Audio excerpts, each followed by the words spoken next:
he's probably regarded as the second best player, he or Steph, right behind LeBron in the 2010s. We know that. There's no denying Kevin Durant's talent.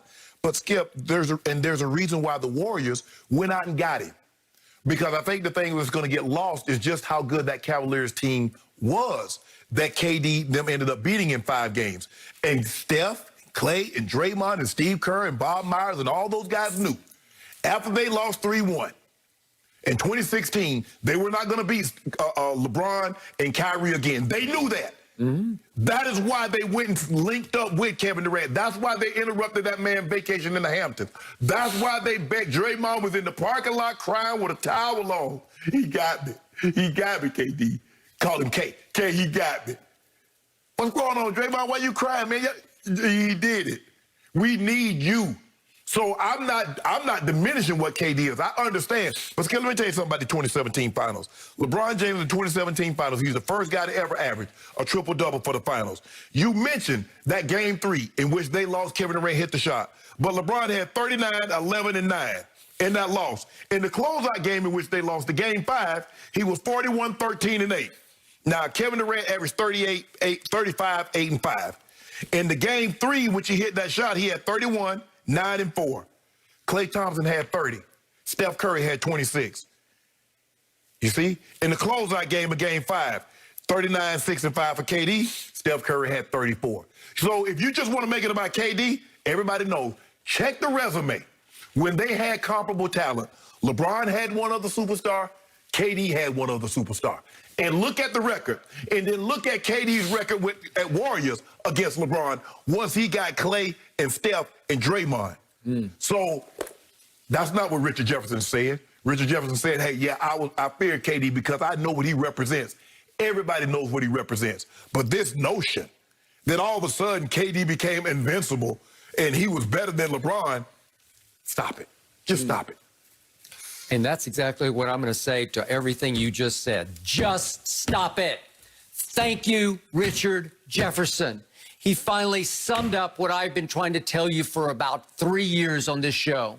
Kevin Durant is the best player on the planet. All you need to know is that a man who played with LeBron, has been close to LeBron, has been many times out to dinner on the road with LeBron, Richard Jefferson, who's becoming one of the better analysts, game analysts and commentators in all of the media on pro basketball. He just summed it up for you. I had LeBron on my team, and I didn't want to see him coming because what's the translation? Because he's better than my guy LeBron. That's all you need to know. You scoffed and laughed at my tweet that we led the show with on Monday morning. It was off Kevin Durant's return on Sunday afternoon for the Nets. He'd missed another 3 games, and he comes back and just takes the game over. He made his first shot, and he just kept making shots the rest of the game. And I said, I don't know anybody who can do that, including LeBron James. He's the best mid-range jump shooter in the league right now. He's one of the better three-point dagger shooters in the game right now. He is just an unstoppable force at 7 feet tall and a long 7 feet tall. And he can do whatever you want. He can rim protect. He can assist. He's averaging 5 assists. That could be 10 if he really needed to, but they need him to be the primary scorer. And you keep summing it up for me. You keep making my case because you're right. In 2016, those 3 guys sat back and they said, we're not good enough to beat that team. That we had them down 3-1 and we could not hold them off. And you're right. Draymond went crying into the parking lot at Oracle and called K. And he needed K to save the day. And what is your analogy? What do you use? It was a Maserati. Okay, so Steph pulls the Ferrari. I never can get it right. There are 6 of one, half dozen of the other to me. But you say Ferrari, I'll give you Ferrari. And he pulls it up in the Hamptons to wherever Kevin was staying and said, hey, I'm going to get out of the driver's seat. I'm going to walk around the car and get in the passenger seat. You drive because we need you to beat them. And all he did was live up to the most pressure maybe anybody's ever had to live up to because the NBA world was waiting for Kevin to fall on his face in that 2017 And guess what Kevin Durant said? I need y'all to beat him too because I had you guys down 3-1 and I couldn't close the deal. So I just want you to tell me the time that players have linked up to go beat Kevin Durant. Name the teams that put their teams together to go beat Kevin Durant in OKC or beat him in Brooklyn. He wasn't satisfied with Kyrie. He had to go get James Harden. And you talk about the best player. I wish he might be. He didn't go get James Harden. James fell into their lap. No, Skip. Sean Mark said he asked Kevin Durant. He asked Kyrie Irving. So, because but they weren't campaigning for James. They didn't say, we need James. They said, sure, we'll be great with James. See, yeah, but we welcome him. When LeBron says that, LeBron put the team together. Now, everything else is... I never said that. Yeah, oh, you say it all the time. I did not say that. You just said the reason why all these... So why are these guys from Clutch, all these guys from Clutch on the Lakers? That's what you just said. That's a whole nother issue. There ain't no whole nother issue. Because you said... He's now the GM of the Lakers. Way to go. You see? So Kevin Durant is the GM of the Brooklyn Nets.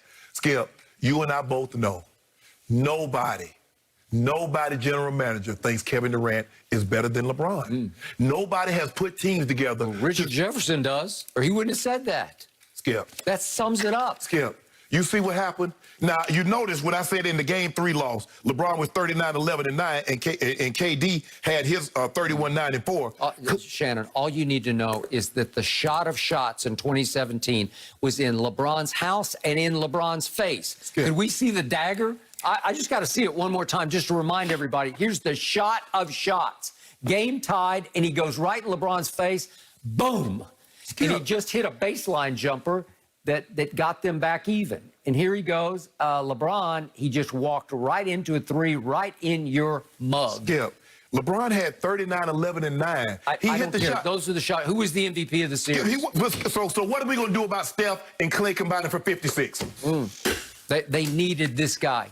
He was the aircraft carrier. He took the whole I'm not series saying over. that they didn't need him, but the point of the matter is you keep saying he's the best. He linked up with a unanimous MVP. He linked up with Clay and Draymond. Because they begged him to come and save them. So did they not save him? You make it seem like he wasn't drowning. Remember, he had a 3-1 lead on the very team that came to look for him. So he couldn't swim either. Okay, but what happened? What did I tell you? He decided he could not win games that needed to be won with Russell Westbrook as his I'm talking. Go ahead. As his primary decision maker. You know it and I know it. He said, I'm 10 years in. I guess I got to go join forces with them because they are begging me to come and I need my one ring. And he went and won 2 as the MVP in LeBron's house. He went back-to-back game 3s and took the game over. So no one else asked for KD services. Only Golden State. So guess what? They begged him to come. He begged them to accept him. No, he did not. He didn't. They flew all the way to the Hamptons out on Long Island. Well, how the hell did they know where he was? Well, I don't know. Through his agent? They called his agent. So in other words, he told them where they was. He took the meeting. If you that guy, Well, they needed Skip. Stop pretending like it was a one-way street. He needed them as much as they needed him. what if I always told you about Steph Curry? Go look at what happens to Steph Curry in the biggest playoff games. He's not that guy. He shrinks. He plays smaller than he actually is. Skip, go back and look at games 5, 6, and 7 when Kevin Durant had a 3-1 lead on Golden State in the Western Conference Finals. Stop pretending like... Handicapped.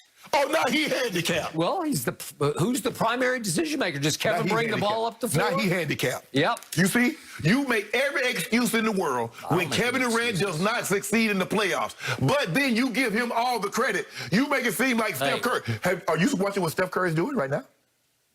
I don't really care what he's doing right now because I care about what happens in the postseason, and I dare you or anybody out there to go look at games 5, 6, and 7 of the 2016 finals and say, where is Steph Curry? I said the same thing. Go look at Kevin Durant in the same Western Conference Finals and say, where's Kevin Durant, especially game 6. Go look at that. Go look at that. He had a 3-1 lead. I told you what the problem is. Russell Westbrook. Russell Westbrook just broke the Wilt's record for all-time one-month triple-doubles. Yeah. Because he just is the all-time ball hog. He's just going to dribble it into oblivion. This is what I don't understand. I just need somebody, and people, I want you to chime in, Twitter. Russell Westbrook was the problem. I don't need Twitter. No, I need him to help me out with this one.